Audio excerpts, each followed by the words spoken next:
bulaklak at pangako. Araw-araw may mensahe sa telepono. Kahit malayo, gumagawa ng paraan. Mapansin lang ng pusong inaasam. Sa ulan siya'y naghihintay, sa init hindi umayaw. Akala niya pag-ibig na tunay, di niya alam may lihim na galaw. Sa matatamis na salita, unti-unting bumigay ang dalaga. Akala niya siya'y ligtas na sa piling ng lalaking nagsumpa. Hindi pagmamay-ari ang puso ng babae. Hindi tropeo na kapag nakuha'y babalin. Kung minahal mo, dapat marunong kang umunawa. Hindi ang kamay mo ang magbibigay ng sakit at luha. Ang tunay na lalaki, hindi nanakit, hindi ginagamit ang lakas sa pag-ibig. Pagkatapos makuha ang gusto mo sa kanya, responsibilidad mo siyang igalang at alagaan pa.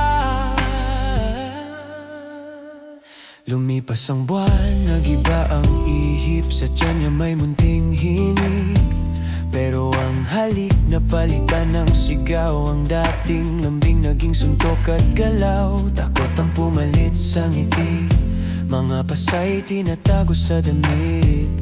Sa salamin siya'y nagtatanong, saan napunta ang lalaking minahal ko noon? Sa mga lalaking nakikinig ngayon, ang babae hindi laruan.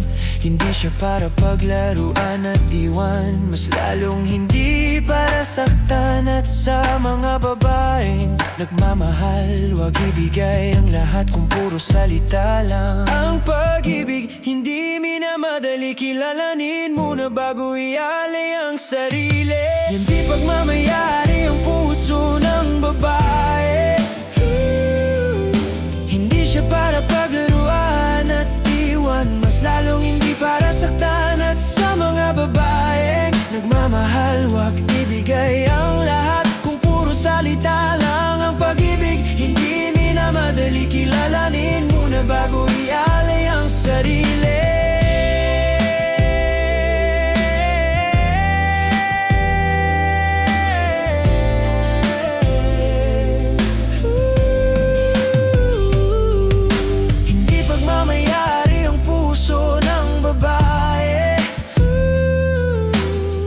Gamit na kapag sawa ka'y iiwan.